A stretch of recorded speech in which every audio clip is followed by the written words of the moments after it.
Hello विद्यार्थियों, मैं सुमित मंगल उड़ान एकेडमी की तरफ से और एनटीपीसी के एग्ज़ाम के तहत जो हम एमसीक्यू श्रृंखला चला रहे हैं उसका एक तीसरा भाग हम लोग लेकर आते हैं, जिसके तहत आपके और से अधिक क्वेश्चन बन सकें। ठीक है, तो जल्दी से जल्दी हम लोग स्टार्ट करते हैं बिना समय बिताए।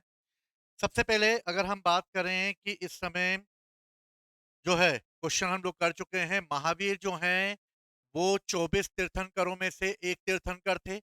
क्वेश्चन ये पूछा गया है कि अंतिम तीर्थंकर कौन माने जाते हैं। तो अंतिम तीर्थंकर जो है महावीर माने जाते हैं और ये कौन से नंबर के माने जाते हैं, 24वें नंबर के माने जाते हैं। अगले क्वेश्चन पे बढ़ते हैं हम लोग। 24 जैन तीर्थंकरों का नाम क्या है, यानी कि 24 पे वापस से पूछा गया है। तो महावीर स्वामी है, यानी क्वेश्चन रिपीट हो जाते हैं कभी कभी, लेकिन हम रिपीट हुए क्वेश्चनों पर भी ध्यान देंगे कि कौन से क्वेश्चन ज्यादातर पूछे जाते हैं। पार्श्वनाथ जो कि एक क्षत्रिय और बनारस के राजा थे। मैंने पिछली क्लास में आपको बताया था कि सिर्फ 4 ही तीर्थंकरों से क्वेश्चन पूछे जाते हैं। ऋषभ देव जो हैं, अरिष्टनेमी जो हैं, और पार्श्वनाथ जो हैं और महावीर स्वामी हैं। तो पार्श्वनाथ जो कि उस समय एक क्षत्रिय राजा यानी कि एक काशी के राजा के यानी कि बनारस के राजा अश्वसेन के पुत्र थे, वो कौन हैं, यानी कि पार्श्वनाथ कौन से नंबर के आते हैं। तो मैंने थोड़ी देर पहले बताया भी था तुमको कि ये कौन से नंबर के हैं, 23वें नंबर के हैं। कौन से नंबर के हैं, 23वें नंबर के। अगले बढ़ते हैं। त्रिरत्न की अवधारणा। देखो, त्रिरत्न की अवधारणा की बात की जाती है तो त्रिरत्न हमें जैन धर्म में भी देखने को मिलता है और बौद्ध धर्म में भी देखने को मिलता है। जैन धर्म में सम्यक दर्शन, सम्यक ज्ञान, सम्यक चरित्र, ठीक है। और बौद्ध धर्म में भी हमें त्रिरत्न दिखते हैं, बुद्ध, संघ और धम्म। यानी कि अगर हम बात करें तो दोनों में ही त्रिरत्न की अवधारणा ली गई है, इसलिए दोनों ही इसके आंसर होंगे। अब एग्जाम जो है आरआरबी ने दोनों को ही इसको सही माना था। ठीक, आगे बढ़ते हैं हम लोग, फटाफट क्वेश्चनों को देखते हैं। निम्नलिखित में से अनुसरण किए जाने वाले धर्म और पवित्र पुस्तकों की जोड़ी मिलाने को आई है। इस्लाम का क्या हो सकता है, कुरान, और कुरान की रचना जो है मदीना में अरबी भाषा में हुई थी। सिख गुरु ग्रंथ साहिब 5वें गुरु अर्जुन देव के द्वारा इसको पहली बार लिपिबद्ध किया गया था। जैन धर्म का उपनिषद से कोई लेना देना है नहीं, बल्कि ये वैदिक धर्म से है। तो इसका आंसर क्या हो जाएगा, कौन सी जोड़ी असंगत बताई गई है। ईसाइयों का क्या है, बाइबल असंगत बताई गई हो, याद रखना नहीं बताई हो, ठीक है, गलत बताया हो। तो इन तीनों पॉइंट को याद रखना, अगर ऐसा क्वेश्चन में आता है तो इसको ध्यान में रख के चलना। आगे बढ़ते हैं हम लोग। अगला क्वेश्चन क्या है, श्वेतांबर किससे जुड़ा हुआ है। छुप गया है थोड़ा सा, लेकिन ये श्वेतांबर शब्द प्रयोग किया गया है। दिगंबर और श्वेतांबर दोनों किससे रिलेटेड हैं, जैन धर्म से। और मैंने बताया था कि जैन धर्म दो भागों में विभाजित हो गया था, एक को कहलाते हैं श्वेतांबर और एक को कहलाता है दिगंबर। हमने देखा भी था इसको। बुद्ध ने अपना प्रथम उपदेश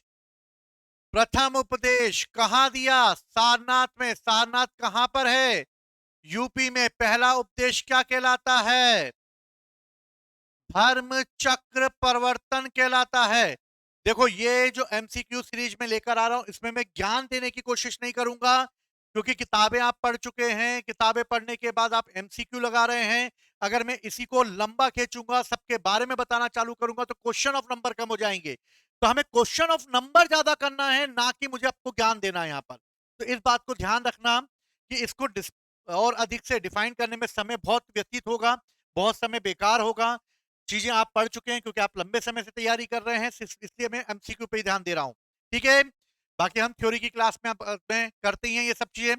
तो सारनाथ यानी यूपी में धर्म चक्र प्रवर्तन है, जहां पर उन्होंने किन को शिक्षा दी, 5 शिष्यों को दी, जिसे कहा क्या जाता है, धर्म महापरिनिर्वाण आता है। परिणाम यानी कि क्या कहलाता है, परिनिर्वाण मृत्यु कहलाता है।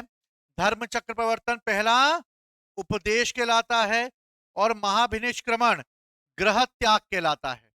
तो इस तरह हम किसकी बात कर रहे हैं कि पहले उपदेश की बात कर रहे हैं। तो पहला उपदेश धर्म चक्र प्रवर्तन है। क्लियर है, चलिए फटाफट आगे बढ़ते हैं हम लोग। वैशाली में द्वितीय बौद्ध संगति आयोजित की गई थी, और इसके अध्यक्ष कौन था, या फिर कहां आयोजित की गई थी, कुछ भी पूछा जा सकता है। इसलिए याद रखना कि जब भी बौद्ध संगति से क्वेश्चन पूछा जाता है, इसलिए चारों बौद्ध संगतियों को आप याद कर लेना। यहाँ पर हम सिर्फ वैशाली की बात कर रहे हैं, बाकी आप जो है राजगृह में हुई पहली, दूसरी वैशाली में, तीसरी पाटलिपुत्र में, चौथी कश्मीर के कुंडल वन में हुई। पहले के राजा जो हैं वो अजात शत्रु थे, दूसरे के कालाशोक थे, तीसरे के जो हैं अशोक था और चौथे के जो हैं वो कनिष्क था। पहली जो संगति हुई है वो संगति राजगृह में हुई थी, अजात शत्रु के समय हुई थी। क्वेश्चन पूछा जा रहा है द्वितीय बौद्ध संगति का वैशाली में हुई है, कौन ने कराई? तो इसमें से हमें ये आंसर नहीं दिख रहा है, ये आंसर नहीं हो सकता इसका। ये आ गए हमारे कालाशोक। कौन आ गए? कालाशोक। अनिरुद्ध का कोई लेना देना नहीं है तो डायरेक्ट इसको बना लेंगे। ध्यान रखना समय कम है, इसलिए जल्दी फटाफट काम करना है हम लोगों को। अगली बात करते हैं थेरी गाथा। थेरी गाथा दिया गया है कि थेरी गाथा एक बौद्ध ग्रंथ है जो कि भिक्षुओं द्वारा रचित छंदों का संग्रह माना जाता है, यानी कि थेरी गाथा के बारे में कहा गया है। तो थेरी गाथा जो है वो बेसिकली एक महत्वपूर्ण बौद्ध ग्रंथ है और ये जो है बौद्ध ग्रंथ किसका उदाहरण है? सूत्र पीटक का है, विनय पीटक का है, अभिधम्ब पीटक का है, दीपवंश का है, महावंश का है। तो थेरी गाथा जो है वो बेसिकली दीपवंश और महावंश जो हैं वो श्रीलंका का इतिहास बताते हैं। त्रिपीटकों में से सूत्र पीटक, विनय पीटक आते हैं, तीसरा जो है अभिधम्ब पीटक है। लेकिन थेरी गाथा जो है वो सूत्र पीटक के खुद्दक निकाय का भाग है। किसका भाग है? खुद्दक निकाय का भाग है। तो थेरी गाथा एक बौद्ध ग्रंथ है जिसमें भिक्षुओं के बारे में बताया गया है, इसलिए इसको याद रखना। इसमें कई कविताएं हमें देखने को मिलती हैं तो फटाफट इसको याद करते हुए चलना है। आगे बढ़ते हैं। नेक्स्ट क्वेश्चन क्या आ रहा है मार्केट में? तीन पीटकों में से अभिधम्ब पीटक किससे रिलेटेड है? तो पहली चीज, तीनों पीटकों के बारे में अगर क्वेश्चन पूछा गया है तो तीन पीटक हम लोगों ने पहले करे थे, ठीक है, यानी सूत्र पीटक, विनय पीटक और तीसरा कौन था? अभिधम्ब पीटक। देखो जब ये तीनों पीटकों से क्वेश्चन आता है तो क्या आएगा? सूत्र पीटक किससे रिलेटेड है? तो ये जो है महात्मा बुद्ध के उपदेशों से संबंधित है, संवाद से संबंधित है। इसमें महात्मा बुद्ध और अन्य राजाओं के बीच होने वाले संवाद हैं, उनको दिए जाने वाले उपदेश हैं। विनय पिटक जो है वो नियमावली है, यानी कि इसमें नियम बताए गए हैं कि किस तरीके से जो है भिक्षु भिक्षुणियों को अपने नियमों का पालन करना चाहिए। और अभिधम्ब पिटक जो है वो एक प्रकार के बौद्ध दर्शन है, यानी कि इसी में फिलॉसफी दी गई है, इसी में सिद्धांत दिए गए हैं। इसलिए अभिधम्ब पिटक जो है उसमें हम दर्शन की बात करते हैं। आगे बढ़ते हैं हम लोग। अब क्वेश्चन पूछा जा रहा है तीनों पिटकों में अभिधम्ब पिटक किससे रिलेटेड है? क्वेश्चन पूछा गया है, ठीक है। तो क्या सारनाथ में दी गई कहानियों से है? नहीं है। बुद्ध की शिक्षाएं? नहीं है, क्योंकि सूत्र पिटक में शिक्षाएं हैं। दर्शन यानी फिलोसफी है? तो हाँ भैया, ये अभिधम्ब पिटक में दर्शन और फिलोसफी। संघ में शामिल होने वाले नियम हैं? तो नियम भी नहीं है। इसे उपसंपदा भी कहते थे जब बौद्ध धर्म में प्रवेश लिया जाता था। तो इस चीज को याद रखना मोस्ट मोस्ट इंपोर्टेंट है कि दर्शन संबंधी बातें हैं, ठीक है। अभिधम्ब पिटक में मुख्य रूप से 7 ग्रंथों का संग्रह किया गया है और 7 ग्रंथों में जो पहला है, मतलब 7 ग्रंथ है, कथावस्तु भी इसका भाग है ना। चाहो तो कथा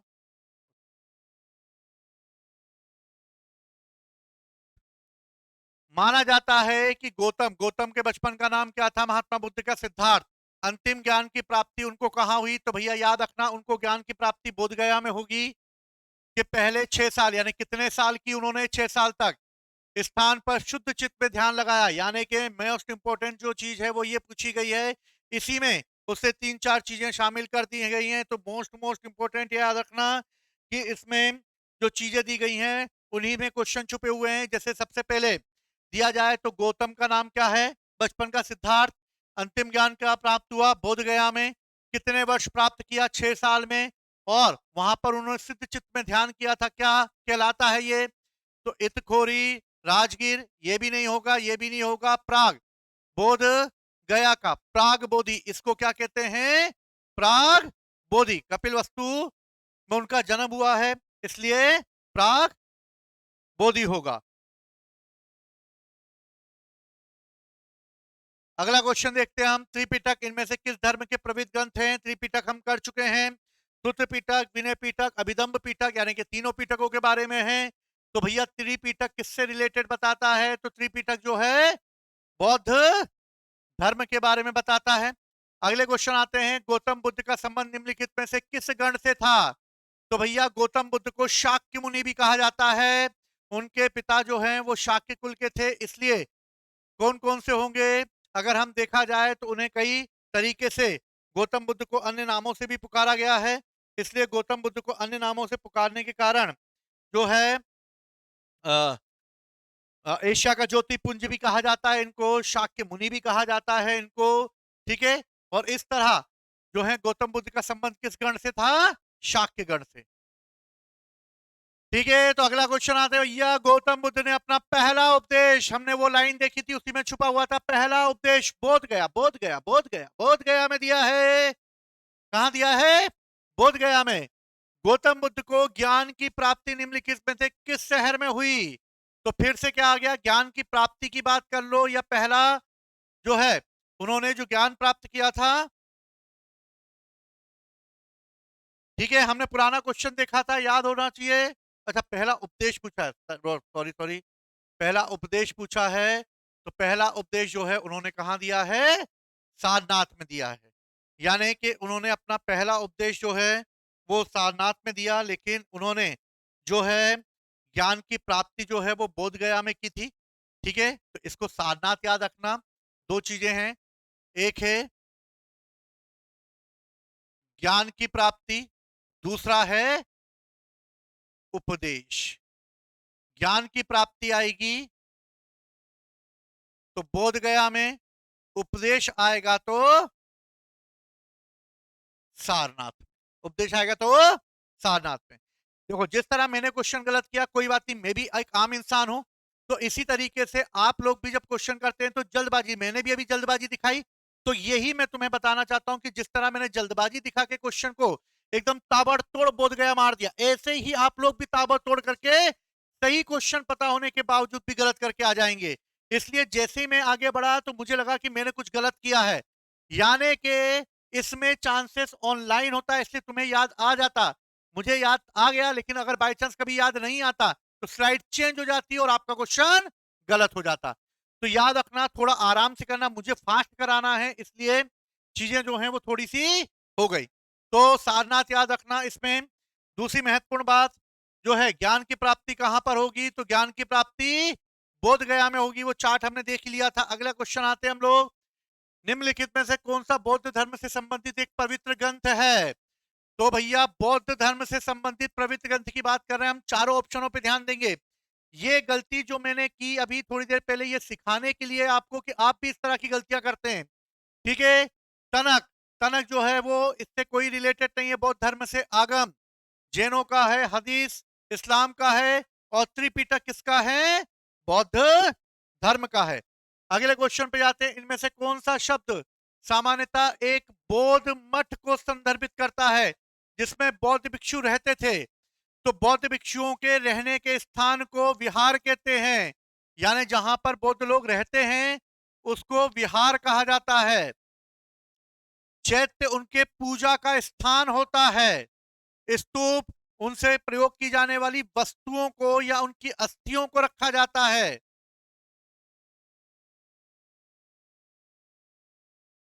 और ग्रह, यानी कि ये घर की बात कर रहे हैं, ग्रह, यानी इसमें से हमें क्या दिख रहा है? बौद्ध मठ संदर्भित जिसमें बौद्ध भिक्षु रहते हैं। रहते कहाँ हैं? बिहार में रहते हैं। कहाँ रहते हैं? बिहार में रहते हैं। अगला क्वेश्चन देखते हैं हम लोग, निम्नलिखित में से किस स्थान पर गौतम बुद्ध ने आत्मज्ञान प्राप्त किया? अब देखो, वापस से क्या आया? आत्मज्ञान आया। ठीक है, आत्मज्ञान बोध गया में, पहला उपदेश सारनाथ में। तो आत्मज्ञान पूछ लिया, ज्ञान की प्राप्ति पूछ ली, जैसे ही ज्ञान की प्राप्ति पूछी जाएगी तो कहां पर आएगा? बोध गया में। कुशीनगर में उनकी मृत्यु होगी। लुम्बिनी में उनका क्या है? कपिलवस्तु के लुम्बिनी में जन्म, और सारनाथ में पहला उपदेश होगा। अगले क्वेश्चन पे आते हैं, सूत्र पिटक के संदर्भ में निम्नलिखित में कौन सा कथन सही है? यह बुद्ध के जीवन चरित्र है? क्या है? यह मगध के शासक और बुद्ध के बीच के बातचीत का संबंधित है? यह श्रीलंका पे लिखा गया बौद्ध ग्रंथ है? ये उन लोगों के लिए बनाए गए नियमों और विनियमों के बारे में जिनमें बौद्ध की मठ व्यवस्था को अंगीकार किया गया। जब ऐसा क्वेश्चन आया तो मैंने तुम्हें स्टार्टिंग में बताया था कि 3 तरह के पीटक होते हैं, सूत्र पीटक, विनय पीटक, अभिधम्म पीटक। सूत्र पीटक की अगर बात की जाए तो इसमें महात्मा बुद्ध के उपदेश है। उपदेश अगर देंगे तो संवाद के रूप में देंगे, और संवाद किसको दे रहे हैं वो? तो संवाद दे रहे हैं राजाओं को, महाराजाओं को, अन्य अपने अधीनस्थ लोगों को। यानी कि इसमें क्या होगा? सूत्र पीटक में संदर्भ में निम्नलिखित में से कौन सा होगा? बुद्ध के जीवन के चरित्र के बारे में नहीं है, मगध के शासक और बुद्ध के बीच की वार्तालाप है इसमें, जिसमें महात्मा बुद्ध जो है वो वार्तालाप के माध्यम से या जो है अपने उपदेशों के माध्यम से वो शिक्षित कर रहे हैं। और इस तरह सूत्र पीटक में ये बताया गया है कि किस तरीके से उन्होंने जो है मगध के शासक को अपने उपदेश दिए थे। अगला क्वेश्चन हम लोग बढ़ते हैं। अगला क्वेश्चन है हीनयान और महायान किस धर्म से संबंधित है? तो हीनयान और महायान ये बौद्ध धर्म के दो भाग होंगे। कहां पर होंगे? चतुर्थ बौद्ध संगति में। कहां पर होंगे? कश्मीर में होंगे। कौन राजा होगा? कनिष्क होगा। अध्यक्ष कौन होंगे? वसुमित्र होंगे। उपाध्यक्ष कौन होंगे? अश्वघोष होंगे। और हीनयान और महायान पे दो बढ़ गया। यानी हीनयान बौद्ध धर्म की वास्तविकता को बनाए रखता था और महायान बौद्ध धर्म में परिवर्तन को चाहता था। तो किससे रिलेटेड है? बौद्ध धर्म से। अगले क्वेश्चन पे आते हैं हम लोग। अगला क्वेश्चन क्या है? सिंह चतुर्थमुख स्तंभ कहां पर स्थित है? जहां पर 4 सिंह सिर टिकाए हुए खड़े हुए हैं। यानी भारत का ये चिन्ह है और जिसमें 3 शेर जो हैं वो सिंह टिकाए खड़े हुए हैं। सिंह चतुर्मुख स्तंभ जो है वो हमने सारनाथ से लिया है, जहां पर अशोक के द्वारा बनाया गया था यहाँ पर। और ये उस समय के बारे में बताता है जब उन्होंने ज्ञान प्राप्त किया था, ने के बाद 5 लोगों को उपदेश दिए थे। आगे बढ़ते हैं हम लोग। बोधिसत्व की अवधारणा। बोधिसत्व यानी कि क्या? बोधिसत्व की अवधारणा महायान धर्म से रिलेटेड है।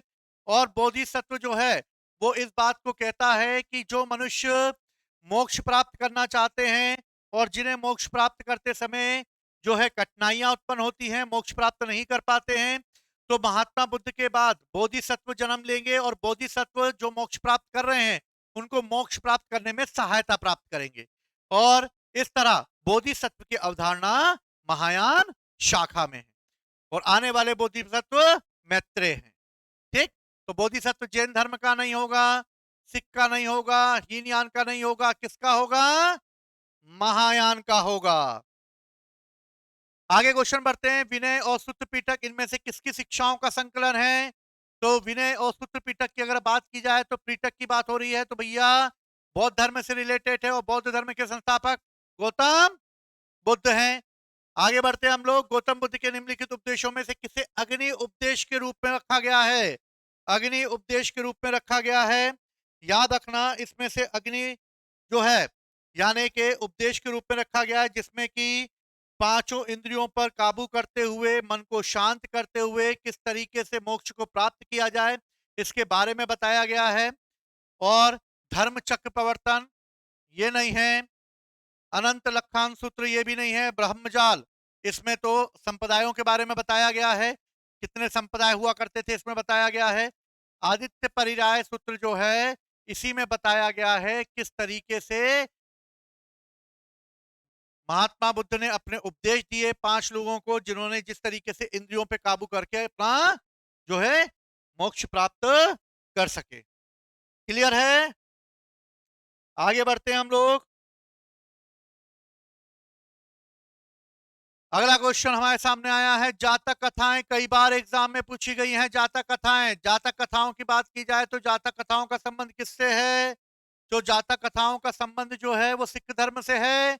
नहीं है।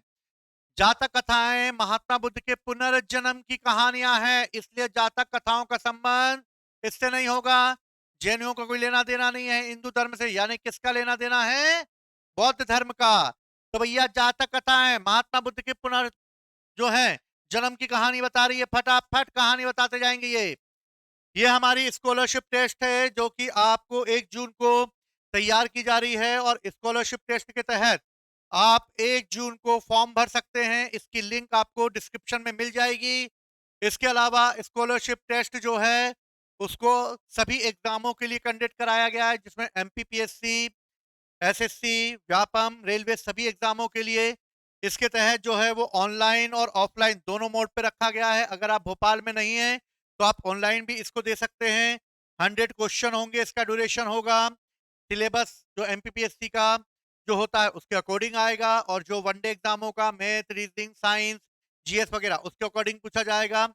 इसमें अलग अलग नंबर लाने के लिए डिस्काउंट रखा गया है। इसमें टॉपर्स के लोगों के लिए 100% डिस्काउंट है।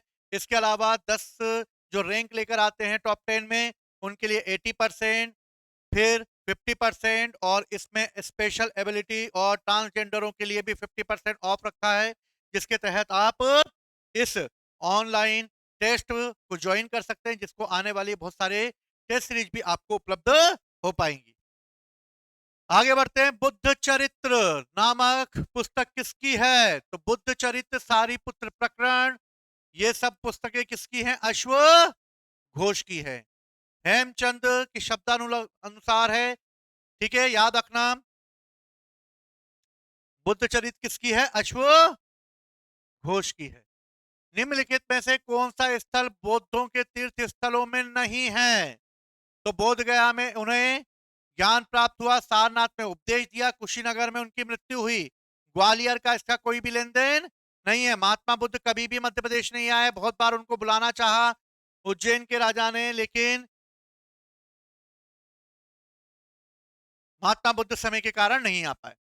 गौतम बुद्ध का जन्म कहाँ हुआ था? तो भैया गौतम बुद्ध का जन्म जो है इसमें अगर देखोगे तो भैया बौद्ध धर्म से रिलेटेड क्वेश्चन जो पूछा गया है इसमें जन्म, मृत्यु, ये सब चीजों को ध्यान रखना।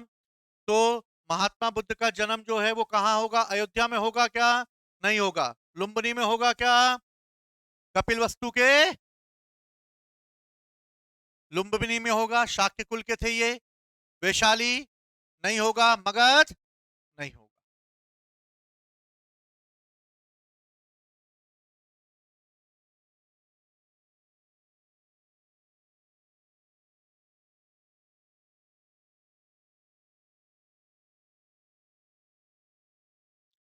ठीक है, उस बौद्ध ग्रंथ का नाम बताइए जिसमें भिक्षुओं के लिए नियमों का उल्लेख है।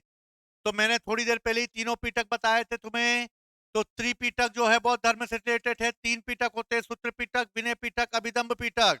सूत्र पीटक में महात्मा बुद्ध के उपदेश संवाद हैं, विनय पीटक में नियम है, अभिधम्म पीटक में उनके सिद्धांत हैं, दर्शन है। क्वेश्चन क्या पूछ रहा है? नियमों का। तो नियम क्या लगाएंगे हम? विनय पीटक। क्या लगाएंगे हम? विनय पीटक। फटाफट क्वेश्चन आगे बढ़ते हैं हम लोग। स्तूप क्यों बनाए जाते थे? स्तूप का एंजॉय के लिए बनाए जाएंगे? नहीं भैया, स्तूप बनाए जाएंगे बौद्ध धर्म से रिलेटेड।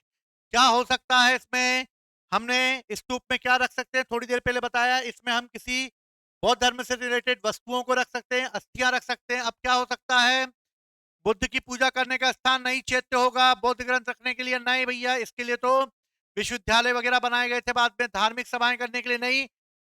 अलग अलग लोगों ने सभाएं की, लेकिन पवित्र स्मृति चिन्हों को रखने के लिए स्तूपों का प्रयोग किया जाता है। जैसे सांची के स्तूप में सारीपुत्र और महामुगलायन की अस्थियां रखी गई हैं। आगे बढ़ते हैं हम लोग फटाफट। भैया जन्म 560 ईसा पूर्व में हुआ, 480 में मृत्यु हुई, ये क्वेश्चन दिया हुआ है, लेकिन ये डेट गलत दी गई है भैया। ये डेट ऐसी नहीं होगी। 563 बीसी में जन्म हुआ और 483 में मृत्यु हुई। ये किसकी जन्म और मृत्यु की कहानी है? गौतम बुद्ध की है। तो किसके बारे में है? बुद्ध में। अब महावीर स्वामी कहा जाता तो 540 और 468 बीसी, ये महावीर स्वामी का है। जन्म इनका कहां होगा? लुम्बिनी। इनका मृत्यु कहां होगी? कुशीनगर। इनका जन्म कहां पर होगा? तो वैशाली के कुंडग्राम में। मृत्यु कहां होगी? पावापुरी में। तो याद करने के लिए, धार्मिक भावनाओं को ठेस नहीं पहुंचा रहा हूं, लेकिन याद करने के लिए, जैसे गौतम बुद्ध जो हैं वो खुशी खुशी मर गए, और महावीर स्वामी जो हैं उनके पांव छूकर, जैसे लोगों ने छुए वैसे वो मर गए। तो याद रखना, महावीर स्वामी की पावापुरी में, गौतम बुद्ध की कुशीनगर में मृत्यु हुई। ठीक है, आगे बढ़ते हैं हम लोग।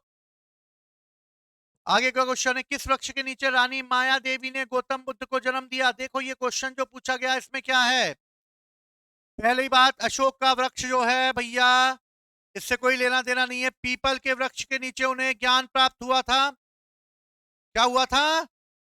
ज्ञान प्राप्त हुआ था। आम का वृक्ष, क्या आम खाने जाओगे क्या भैया? टपक जाता आम, दिक्कत हो जाती ज्ञान प्राप्त करते करते। माया देवी जो कि गौतम बुद्ध की मां थी, जिनकी मृत्यु 7 दिन बाद हो गई थी, और फिर प्रजापति गौतमी ने इनको पाल पोस कर बड़ा किया, जो उनकी मौसी थी। और इस तरह महात्मा बुद्ध जो है उनको जन्म माया देवी ने साल वृक्ष के नीचे दिया, और पीपल का वृक्ष जो है जहां पर उन्होंने ज्ञान प्राप्त किया। तो ये दोनों वृक्षों की अहमियत क्या जो है वो बौद्ध धर्म में मानी जाती है, इसको याद रखना। आगे बढ़ते हैं हम, फटाफट क्वेश्चन को करते हैं हम लोग। बौद्ध धर्म की नींव महान सच्चाइयों और अंगनीय पथ पर आधारित है। तो भैया क्या हो सकता है? बौद्ध धर्म की नींव में क्या बताया गया? 4 आर्य सत्य बताए गए हैं। 4 आर्य सत्य क्या है? कि भैया दुख है, दुख का कारण है, दुख निरोध है, दुख निरोध गामिनी प्रतिपदा है। दुख निरोध गामिनी प्रतिपदा में हमें 8 अष्टांगीय मार्ग बताए गए हैं। यानी कि अगर देखा जाए तो इस समय कितना 4 और 8 मिल रहा है, किसमें मिल रहा है? 4 और 8, 8 और 6 नहीं होगा, 2 और 8 नहीं होगा, 6 और 4 नहीं होगा। तो 4 आर्य सत्य हैं, क्योंकि सच्चाइयां और अंगीय पथ पर आधारित है। तो 4 आर्य सत्य और इसमें होगा। फटाफट आगे बढ़ते हैं हम लोग। निम्नलिखित में से कौन सा भगवान बुद्ध की 4 महान सच्चाइयों में नहीं है? नहीं फिर आ गया, नहीं पे ध्यान देना, बरखुरदारो। संसार दुखों का घर है, हाँ भैया है, दुखी दुख है, जीवन भर दुखी दुख है। दुख का कारण इच्छा है भैया, बहुत बड़ी इच्छा है जो भी तुम पढ़ रहे हो अभी अभी। तो ये क्या है? इच्छा है, और इच्छा के कारण रात दिन पढ़ोगे, क्या हो जाएगा जीवन में? दुख ही दुख आ जाएगा, खाने पीने की टेंशन हो जाएगी। यदि इच्छाओं से छुटकारा नहीं मिलता है तो दुखों से निवारण हो सकता है। जे लाइन क्या बोल दी ये आपने? यदि इच्छाओं से छुटकारा नहीं मिलता है तो दुखों से निवारण हो सकता है। दुखों से निवारण कैसे हो जाएगा भैया? 8 फोल्ड पथ के पालन से किया जा सकता है, यानी कि नियमों के अनुसार किया जा सकता है।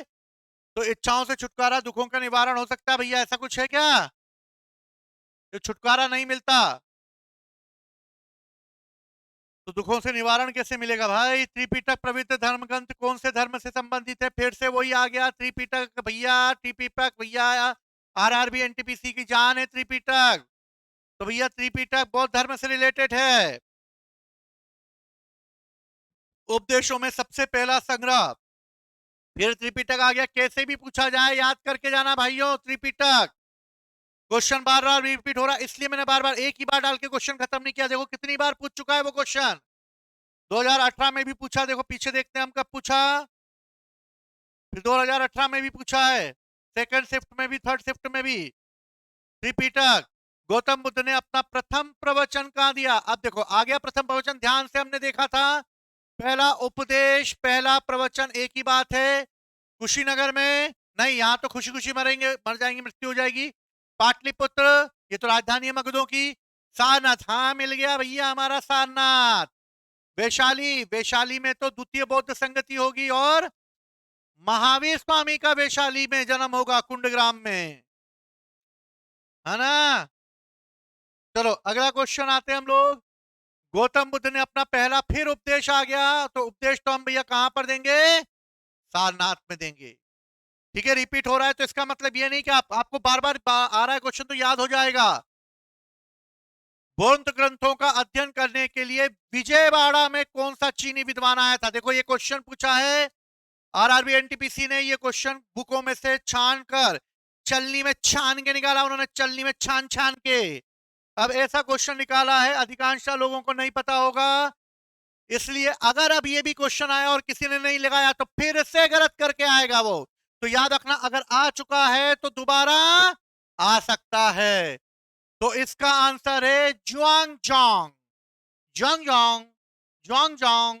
तो याद रखना ज्वांगजोंग जो है बौद्ध ग्रंथों का अध्ययन करने विजयवाड़ा में आया था चीनी यात्री, चीनी भाई भाई। बोध गया किस भारतीय राज्य में है भैया? बोध गया पूछा गया है, तो बोध गया जहां पे महात्मा बुद्ध को ज्ञान प्राप्त हुआ। चलो बिहार, सारनाथ यूपी में है, ध्यान रखना भैया, भूल ना जाना साथियों, साथ निभाना। सारनाथ यूपी में है, बोध गया बिहार में है, सपनों का हार बिहार, सारनाथ यूपी।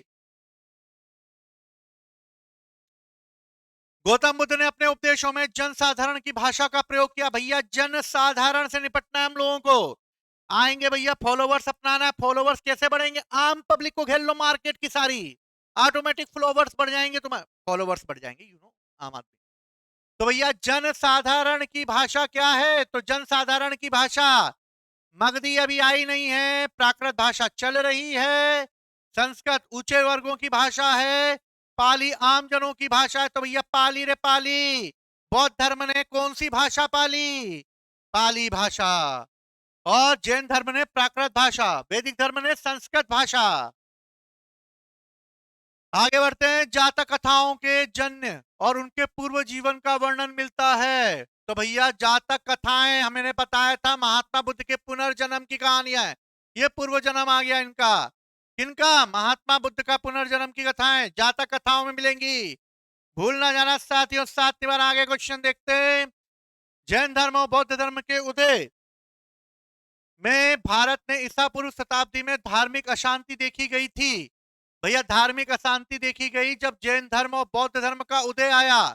कौन सी शताब्दी थी? तो छठी बीसी में, यानी 600 बीसी में यह परिवर्तन दिखाई दे रहा है। क्यों दिखाई दे रहा है? वैदिक धर्म में होने वाले कर्म कांडों से बचने के लिए, और इन कर्म कांडों से बचने के लिए छठी सेंचुरी में यह परिवर्तन हो रहा है। आगे बढ़ते हैं हम लोग। गौतम बुद्ध की मां का नाम क्या था? तो देखो भैया गौतम बुद्ध की मां का नाम माया देवी था, जिनकी मृत्यु उनको जन्म देने के 7 दिन बाद हो गई थी। ठीक है, पढ़ चुके हम लोग। बौद्ध धर्म में दिए गए आचार के नियमों पंचशील सिद्धांत के नाम से जाने जाते हैं। वो बौद्ध धर्म में दिए गए आचार के नियम नियम बताए गए हैं जो पंचशील सिद्धांत के नाम से जाने जाते हैं। यानी कि इसमें दिया गया है कि भैया कौन से पंचशील के सिद्धांत के नाम से जाने जाते हैं।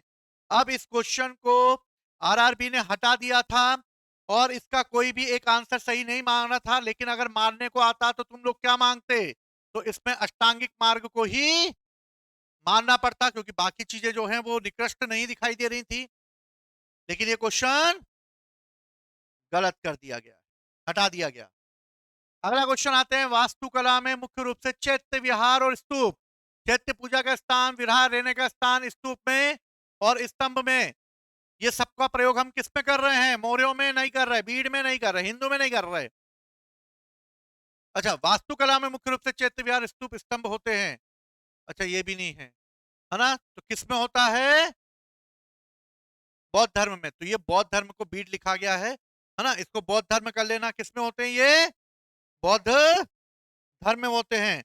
बौद्ध धर्म को थोड़ा सा बीड़ गलती से लिखा गया है, तो इसको याद रखना। अब ऐसे क्वेश्चन आए, भैया नहीं दिख रहा था, ये बीड़ कोई मतलब का लग ही नहीं रहा था, ये हो नहीं सकता, ये हो नहीं सकता, ये नहीं, तो बीड़ यानी के बौद्ध धर्म में प्रिंट में मिस्टेक हो गई है ना?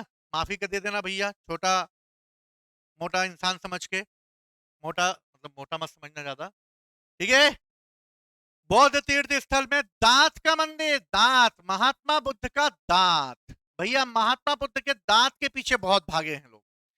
सबसे पहले तो हर्षवर्धन ही भागा था, और हर्षवर्धन कश्मीर से बौद्ध महात्मा बुद्ध का दांत उठा के ले आया था, ठीक। लेकिन दांत का मंदिर है श्रीलंका में। दांत का मंदिर कहां पर है? श्रीलंका में। आगे बढ़ते हैं क्वेश्चन। बोरोबुडूर बौद्ध मंदिर कहां पर है? तो बोरोबुडूर बौद्ध मंदिर कई बार एग्जाम में पूछा गया है। तो बोरोबुडूर का बौद्ध मंदिर जो है वो बेसिकली अगर देखा जाए तो ये मंदिर जो है वो जावा प्रांत के मगेलोंग नगर में स्थित है और ये इंडोनेशिया में स्थित है। ठीक है, जावा द्वीप में स्थित है, जावा द्वीप के मगेलोंग नगर में स्थित है।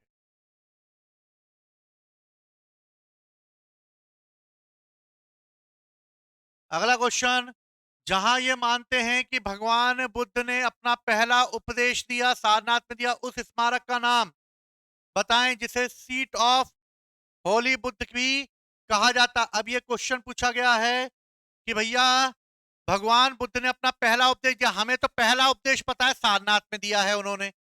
ठीक है, अब वो एक पिलर का नाम बोल रहे हैं जिसे city of the Holi Buddha कहा जाता है। हमें पता है सारनाथ में दिया, ये हमें सारनाथ में लिखा, सांची में दिया नहीं है, हटा दो। स्वाद घाटी इसमें नहीं दिया, पाकिस्तान में क्या करेंगे, दो दुल जो थे गंगटोक में नहीं दिया भैया, वहां क्या करेंगे, तो ये सारनाथ है धमेत स्तूप, तो इसका आंसर क्या हो जाएगा, सारनाथ में यानी धमेत स्तूप में दिया है। क्लियर है, आगे बढ़ते हैं हम लोग। निम्नलिखित में से कौन एक बुद्ध की शिक्षाओं का संग्रह है, किसमें होगी बुद्ध की शिक्षाएं, बताओ, ढूंढो कौन से नंबर का क्वेश्चन है, लास्ट क्वेश्चन है, बताओ जल्दी फटाफट। बुद्ध के शिक्षाओं का संग्रह में किसमें मिलता है, बुद्ध के उपदेशों का संग्रह किसमें मिलता है, बुद्ध के बौद्ध धर्म के नियमों का उल्लेख किसमें मिलता है, तो फटाफट इसका आंसर होगा बुद्ध की शिक्षाओं का संग्रह में। आगम में मिलेगा नहीं, जैनियों से, ब्राह्मण मिलेगा नहीं, वैदिक से, पुराणों में भी वैदिक से, तो हमें क्या मिल गया, त्रिपिटक में है। क्लियर है, तो ये 50 क्वेश्चनों को हमने और देखा, इसके बाद हम लगातार क्वेश्चन देखेंगे। ठीक है, ये हमारा ऑफलाइन सेंटर है उड़ान एकेडमी इंदुपुरी भोपाल में, जिसमें आप आके ऑनलाइन क्लासेस भी कर सकते हैं। ऑनलाइन क्लासेस करते हुए आप इस नंबर पे कांटेक्ट कर सकते हैं। और इस तरह इंदुपुरी फर्स्ट फ्लोर अर्चना टावर नियर टाटा क्रोमा का शोरूम है। ठीक है, वहीं पर इंदुपुरी में स्थित है ये ब्रांच। तो ऐसे ही श्रृंखलाएं और लाता रहूंगा मैं आप लोगों के लिए, लगातार हम रोजाना देखेंगे। जय हिंद, जय भारत।